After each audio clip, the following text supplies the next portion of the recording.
Crime क्यों होता है, कई थियरीज़ हैं। मैंने भी एक अपना मॉडल क्रिएट किया था अपने माइंड में, ये होता क्यों है। खास करके बिहार में इतना तेज़ी से ब्लैक मनी इसमें जनरेट हो रहा है। एकदम मोटे तौर पर लेंगे तो जो रेवेन्यू आ रहा था शराब के थ्रू, वो करीब 20-25 हज़ार करोड़ सालाना।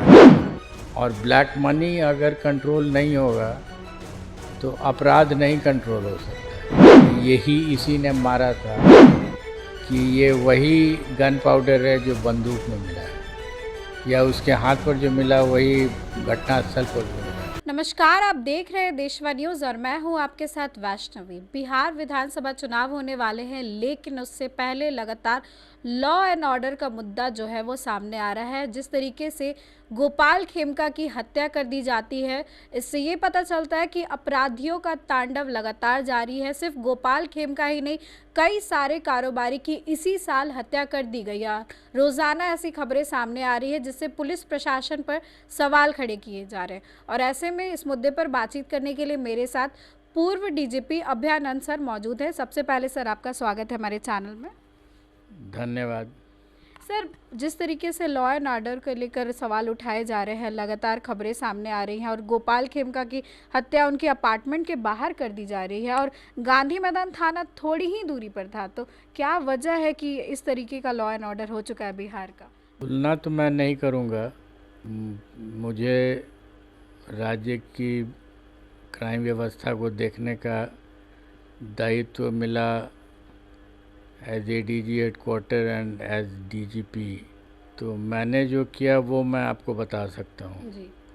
जो अभी हो रहा है इसका कारण मुझे जानकारी नहीं है, क्योंकि मैं अब रिटायर किए हुए 11 वर्ष हो गया है।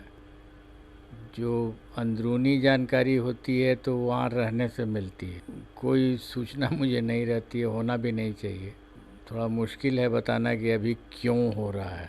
पुलिस प्रशासन के अब कई सारे वीडियोस और फोटोज़ वायरल होते हैं कि थाने में रहते, ड्यूटी पे रहते, रील्स बनाते रहते हैं, उसको लेकर के क्या बोलेंगे? ये तो प्रशासनिक मामला है। जो वरीय पदाधिकारी हैं वो अगर कड़ाई करें, एग्जाम्पलरी एक्शन लें तो कंट्रोल किया जा सकता है। जी। लेकिन अपराध किस कारण से बढ़ रहा है ये मैं आपको बता नहीं पाऊँगा, क्योंकि जैसा मैंने कहा 11 साल हो गया हमको पुलिस हेडक्वार्टर गए हुए या पदाधिकारियों से बात किए हुए, तो जानकारी विशेष नहीं रहती है। आपका क्या सोचना है सर, लॉ एंड ऑर्डर को लेकर के, हत्या को लेकर के? आपको क्या लगता है? पुलिस प्रशासन पे कई सारे सवाल खड़े किए जा रहे हैं, आपका क्या विचार है? हमने जो पुलिसिंग की और सीखी जी। 1977 से, जब मैं आया पुलिस में, तो एक बात समझ में आई कि क्राइम क्यों होता है, कई थियरीज़ हैं। मैंने भी एक अपना मॉडल क्रिएट किया था अपने माइंड में, ये होता क्यों है। खास करके बिहार में जी। तो जो बातें निकली चिंतन मंथन करने से, जो बात समझ में आई क्राइम्स को देखने से, देखता था, सुपरवाइज करता था, प्लेस ऑफ अकरेंस पर जाता था, जी। तो जो बात समझ में आई वो है कि दो, एक तो कि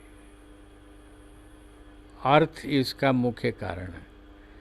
काला धन जहाँ बढ़ेगा क्राइम तो अपने आप तुरंत बढ़ जाएगा।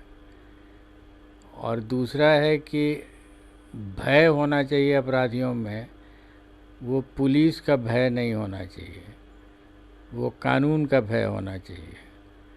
ये दो चीज़ों पर मैं उस समय भी कायम था। ये मेरी अपनी सोच थी और मैंने जो अपनी पुलिसिंग की वो ऐसे ही की। हर आईपीएस ऑफिसर का अपना तरीका होता है सोचने का, मेरा ये तरीका था।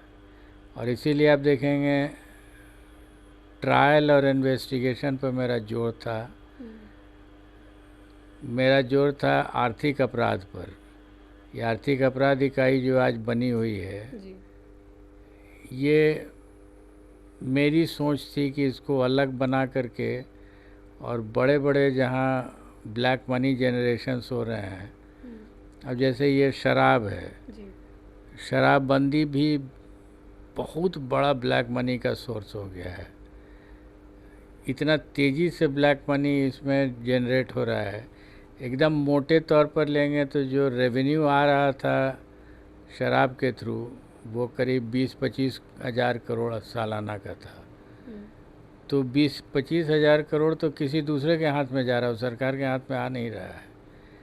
तो 25,000 करोड़ अगर क्रिमिनल्स के हाथ में चला गया तो वो तो अनर्थ करके रख देंगे। और सिर्फ ये 25,000 करोड़ नहीं है, उसके अलावा भी शराब तो एक बात हमने कही, बालू है। अब नीति ऐसी बन गई है कि उसके थ्रू ब्लैक मनी जनरेट हो रहा है।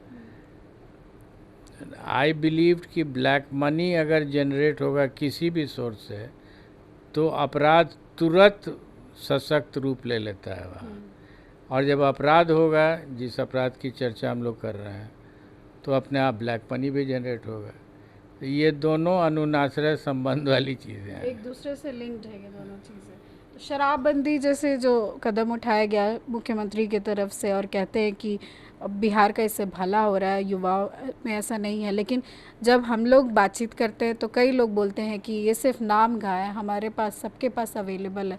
तो यही ब्लैक मनी रीज़न है क्राइम को और बढ़ावा देता है। हाँ, ब्लैक मनी का डायरेक्ट संबंध है क्राइम से, जी। जिस तरह के क्राइम की हम लोग चर्चा कर रहे हैं। और ब्लैक मनी में मात्र शराब और बालू नहीं है, जी। एक साधारण सा क्राइम है जिसको हम लोग घूसखोरी कहते हैं, ये ब्लैक मनी जनरेट कर रहा है। और अगर मैं पूछूं कि ऐसा कोई क्राइम है बिहार में जो हर मोमेंट में, हर क्षण हो रहा है, वो है घूस। कोई ऐसा क्षण है बिहार में जिसमें घूस नहीं लिया जा रहा है, और वो क्राइम है और अपराध ब्लैक मनी जनरेट कर रहा है। तो सब मिक्स्ड अप है। इसको अगर कोई चाहेगा कि हम अलग से कर लें, या तो रुकेगा तो कमोबेश सब तरह का अपराध रुकेगा एक साथ, और नहीं तो अगर अपराध की परिभाषा हो कि गोली मार दिया, उसको भी गोली मार दो, तो ये कुछ दिन चलेगा, फिर शुरू हो जाएगा।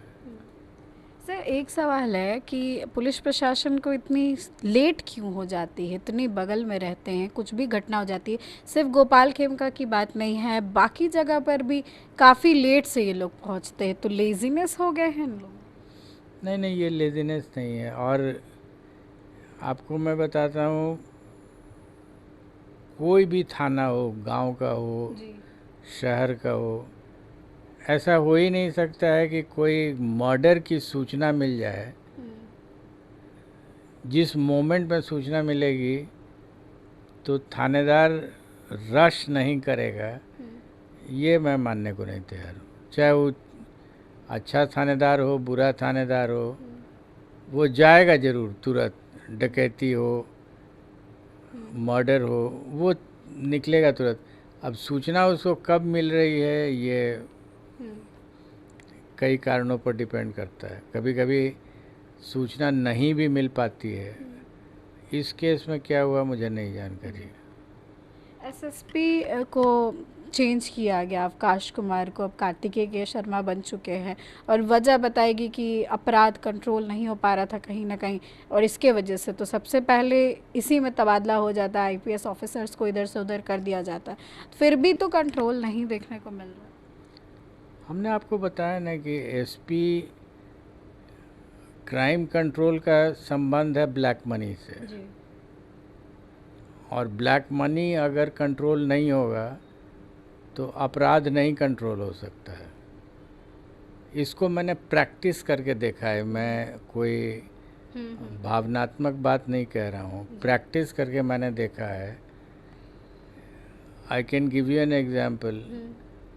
बेतिया में 1991 I was sent as SP Bettiah. और वहाँ जब मैं गया तो मालूम हुआ कि अगर हर केस दर्ज हो जाता गांव-गांव से किडनैपिंग होने लगा था। जी। तो मेरा अपना अंदाज आया कि 70-80 केस पर मंथ किडनैपिंग का होना चाहिए वहाँ, जो एक एसपी के बूते के बाहर की चीज़ होगी। 70-80 cases per month, per month, that's a big number. और दर्ज हो रहा है 20-25। कई है किडनैपिंग हो गया, मटिया दो यार, छोड़ो। तो जब ये स्थिति मैंने देखी, और ये पहली बार मैं देख रहा था, मैंने कोशिश की समझने की कि ये हो क्यों रहा है। And finally, to cut the long story short, ये मैंने पाया कि वहाँ 3-4 major sources of black money है। गन्ना का चालान ह्यूज स्पिनर है ब्लैक मनी का। दूसरा है माइनिंग चिप्स का। तीसरा है इंडो नेपाल बॉर्डर पर स्मगलिंग। और चौथा है वहाँ बहुत बढ़िया फॉरेस्ट है, प्रिस्टीन फॉरेस्ट है, उसका इलीगल फेलिंग चल रहा है।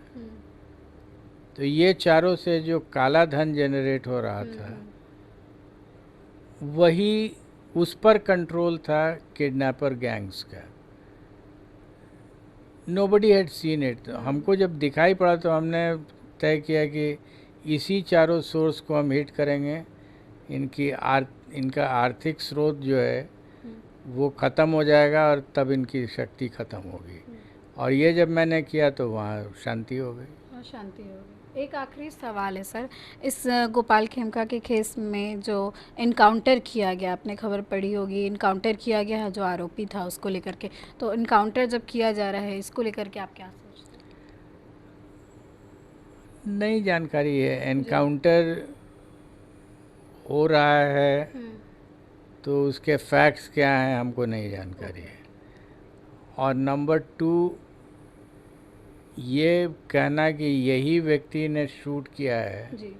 ये तब तक कोर्ट नहीं मानेगा जब तक कि घटना स्थल के पर जो पाए गए थे एग्जिबिट्स बोलते हैं उसको, प्रदर्शन, उसके साथ साइंटिफिकली कनेक्ट नहीं होता है। जिस व्यक्ति का इनकाउंटर हुआ या जो व्यक्ति कि यही इसी ने मारा था, ये तब तक कोई कोर्ट एक्सेप्ट नहीं करेगा जब तक कि ये प्रूव नहीं हो जाए कि साइंटिफिकली कि ये व्यक्ति वहाँ था। आप जैसे रिवॉल्वर, जो है किलर है वो मारेगा रिवॉल्वर से, तो रिवॉल्वर का जो गन पाउडर है वो उसके हाथ पर आएगा।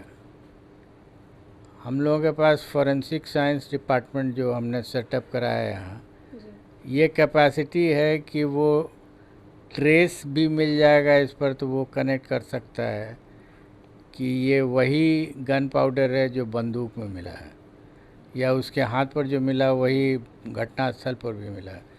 इस लेवल तक आपको साइंटिफिकली कनेक्ट करना पड़ेगा, और तब आप कोर्ट को कन्विंस कर पाइएगा। क्योंकि पुलिस थोड़ी ही गवाही देगी कि यही मारा था, आपने देखा तो है नहीं। धन्यवाद सर। तो इस वक्त आप सुन रहे थे पूर्व डीजीपी अभयानंद सर को, जिन्होंने साफ तौर पे बताया कि बढ़ते हुए क्राइम की वजह कहीं ना कहीं ब्लैक मनी है। ब्लैक मनी जो जनरेट हो रहा है अलग अलग सोर्सेज से, उसी के वजह से क्राइम जो है लगातार बढ़ता जा रहा है, और उसे कंट्रोल करने के लिए ब्लैक मनी पर कंट्रोल करना बहुत ज़रूरी है। इस खबर को लेकर के आपकी जो भी राय है कमेंट सेक्शन में ज़रूर शेयर करें। इस खबर में बस इतना ही। आगे की अपडेट्स के लिए देखते रहे देशवा न्यूज़।